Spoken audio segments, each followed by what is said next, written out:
So guys, Barrister Effiong tweeted on Twitter that he used to defend the EFCC in court, but when he became very uncomfortable with the level of corruption and their modus operandi, the way they go around their activities, he stopped defending them because, this issue that came up recently about an EFCC man being banned has caused so much controversy. And he's here to speak to that. I want you to just take your time and listen to what Barrister Effiong has got to say. Take a look. I'm saying this death possibly could have been prevented. How? Because apart from this case, we have seen cases where some... Let's focus on this one. How? Over the weekend, the internet was buzzing with the news of the killing of a staff of the Economic and Financial Crimes Commission, Aminu Salisu, in Anambra State.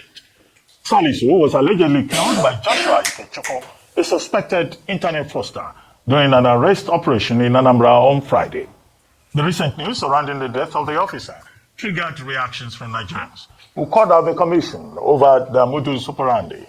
Various clips also surfaced on the internet showing alleged EFCC officials barging and breaking down doors to gain access to private buildings. Reacting to the social media trends, the commission stated that it was disturbed by the reckless, callous, and inhumane narratives circulating on social media regarding the incident, noting that it is abhorrent to reduce the death of a dedicated officer who was executing patriotic and official duties to sensationalize online commentary. Joining us on this show to discuss the EFCC's mode of operation is Lling Efcc, a lawyer and human rights activist. Welcome to the morning show, Inibe, and Happy New Year. First time you've been here this year. Happy New Year. Happy New Year. Welcome back. Thank you. Inibe, this is the issue. EFCC officials on the trail of a suspected internet fraudster in Anambra State, some area around Oka, had one of their officers killed. And then the EFCC, I think in a statement by Delu Yewale, is saying that this matter has been sensationalized, that the EFCC has the right to conduct a sting operation. It also has the right to conduct searches, having been so empowered by a competent court of law. Now, what do you think is the problem here? Because also officers of the state, I guess, should be defended in this discharge of their duties. Fraudsters, suspected criminals should not kill them. Is there a problem here that this has become an issue? Well, thank you, Dr. Bati. Let me preface my commentary on this matter by expressing my profound condolences to the family of the deceased officer and to the Economic and Financial Crimes Commission. Those who put their life at risk to fight crime. When they lose their life, society owes them, at a minimum, empathy. So we recognize that fact. But we must go beyond that to interrogate why that had to happen. Was this preventable? Could this death have been avoided?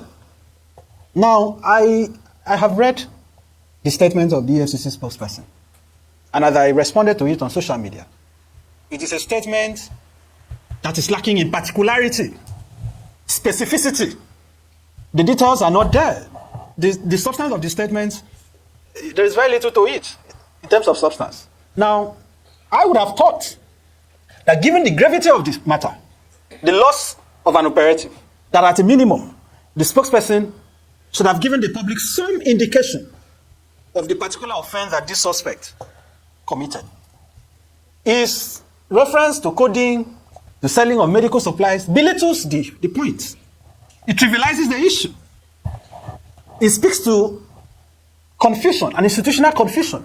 Because if you have come out to deprecate the comments of some persons, of many persons on social media, who are possibly using this as an opportunity to express their grievances with the way the commission has been operating, one would have thought that the EFCC would tell us what exactly this gentleman did that warranted the search or the raid on his home.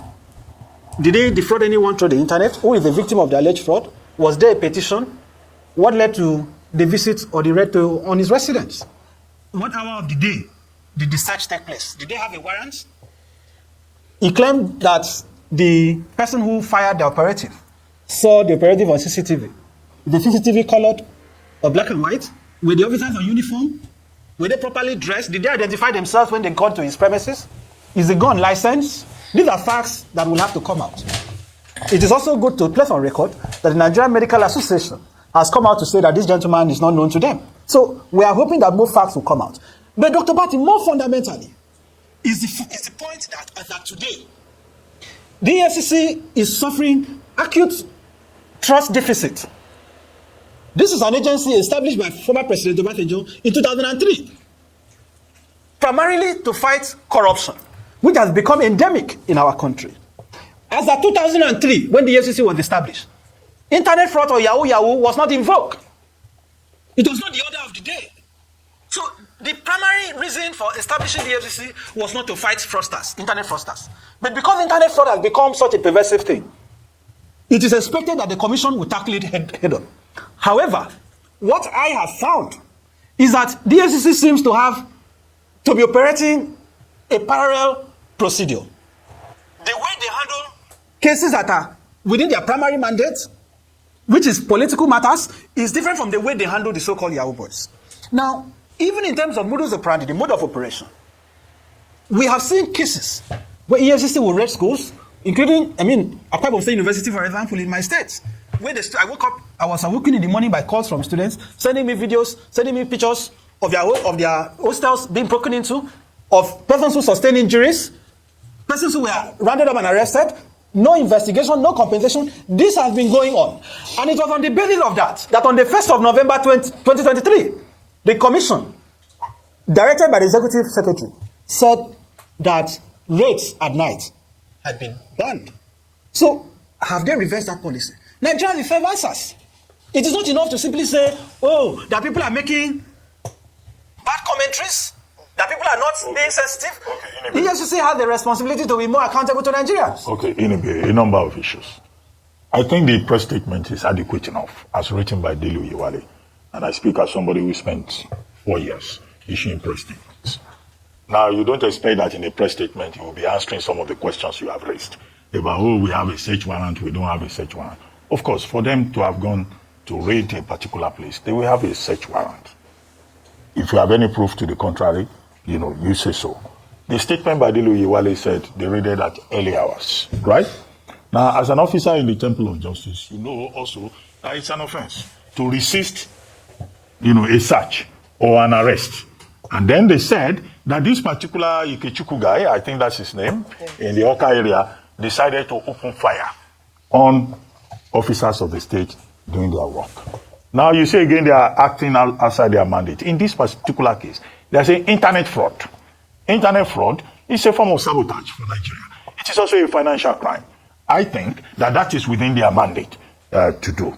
Except you have any other indication that they went there without search warrant. And then as to whether they can come at any time of the day, I think there's a decided case in that regard. That once you have a search warrant, you can even pull down the door to get the suspect.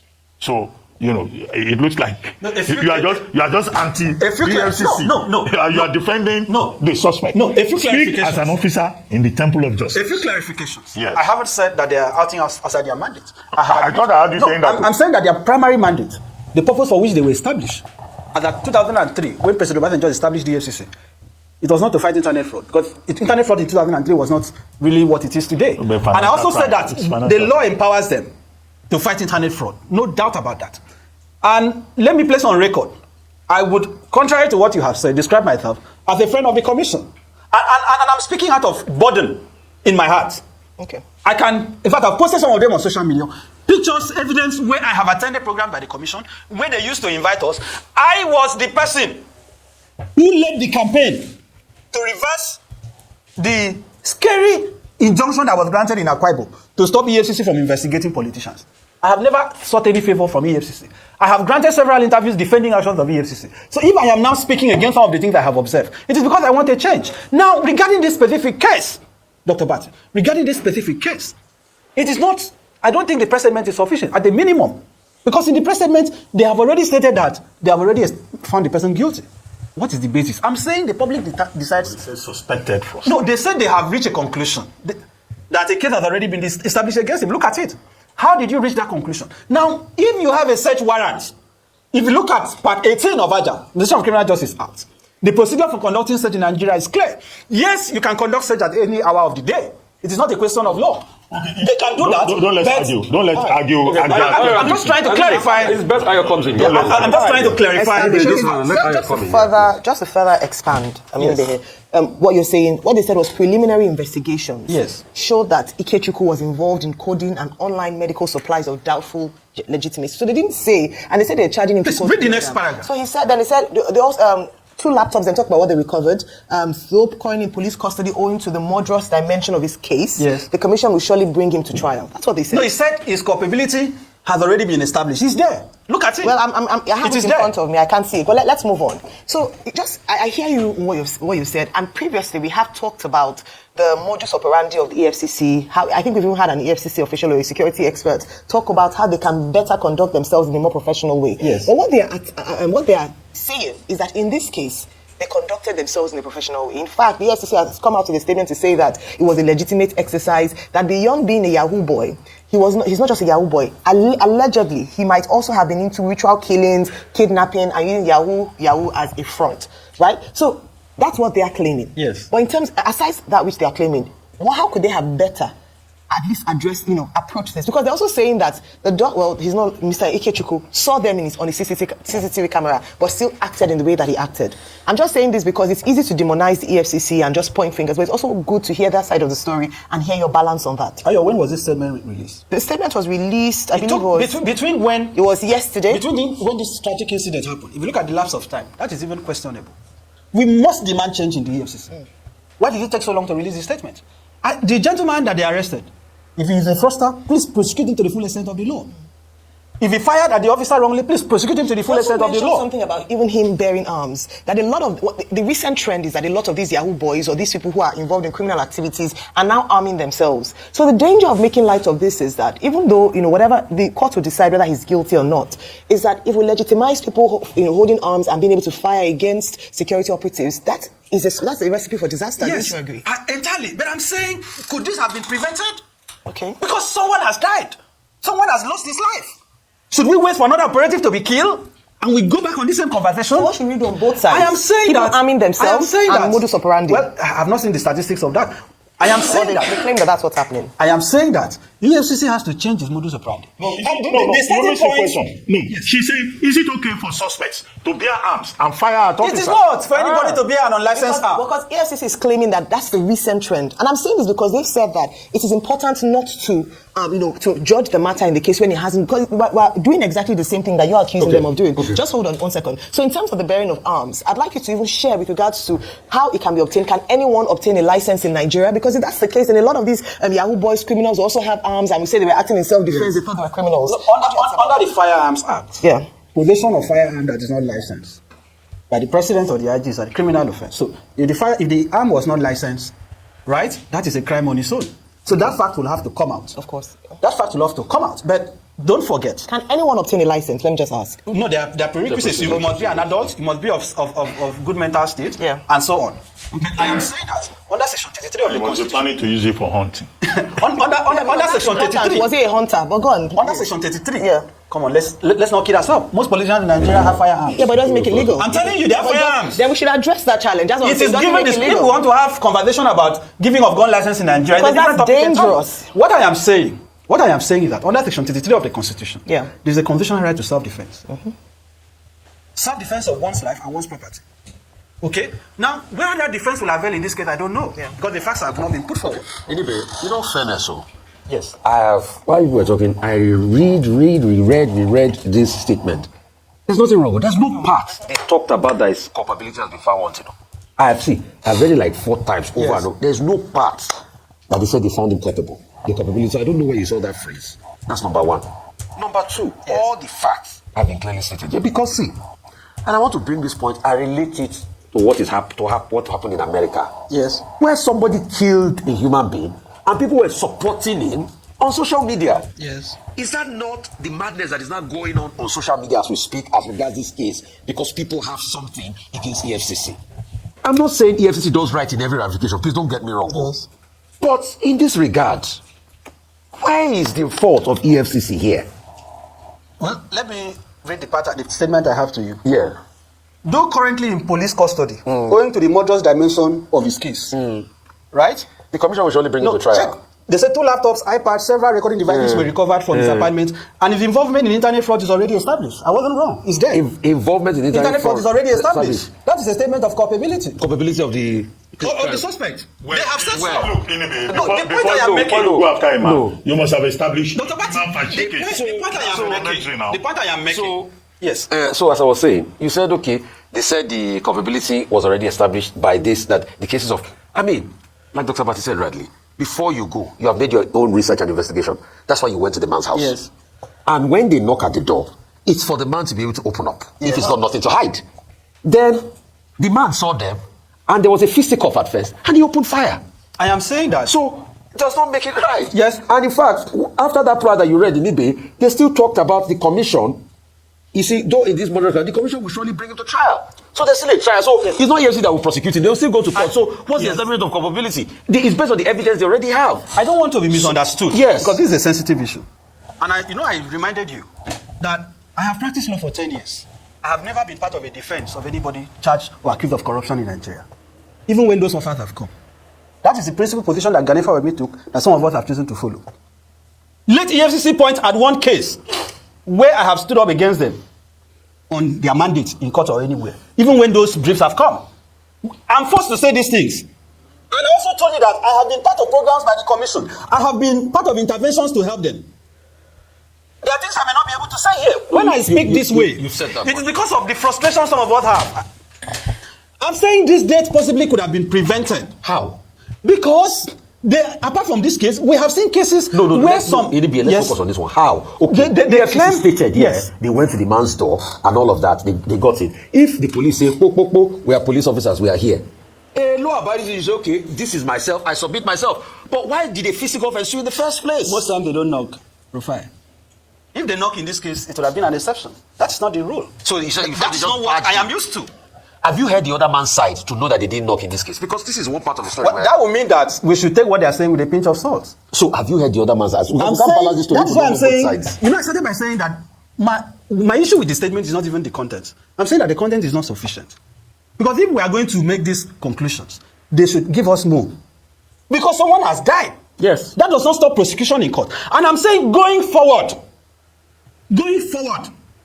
should EFCC have information that house number 128 on so and so street, that there is an internet fraudster is there, so and they should go there and then ransack everywhere? How about cases where they go to hotels? No, I'm not exonerating. And assault guests. I'm saying that the reason. What should they have done in this case?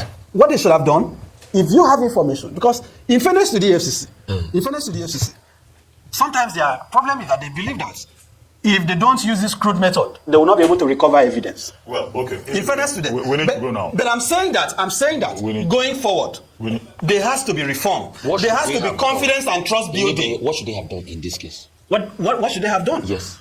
Even on the basis of the statement, they claim they arrested 37 people. No, what should they have done in this case? How should they have approached this particular case? Obtain a warrant, well, we need go to to the house, we need to approach the person, and allow the person to open the door. If he refuses to, you have the right to break it. Anyway, we need to go. Just in less than 30 seconds. Will you agree that the EFCC, since its establishment, has been, more or less, a force for good in this society? EFCC, because you seem to be concentrating on, they go to houses, they go to this and that.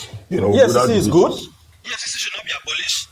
That was why I castigated those governors who were ridiculously asking for the EFCC, not to exist. However, I'm going to make one final recommendation. Quickly. Let the executive secretary, if he's listening to me, let him set up a special task force in his office where Nigerians that have grievances can report directly to, just like we have with the police, rapid response. Only recently you fired some of the officers. He needs to set up a task force where if you have grievances, you can report. As I speak to you today, I'm not aware that any exists.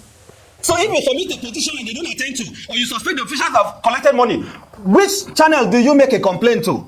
Okay. Let him set that up today, so that Nigerians will begin to, that confidence building process can start. Okay. I'm sure they are hearing you. I hope he takes that seriously. Because in the basis of that existing feedback process, that some officers were turned adrift recently, as the executive secretary himself pointed out. But thank you very much for joining us on the morning show.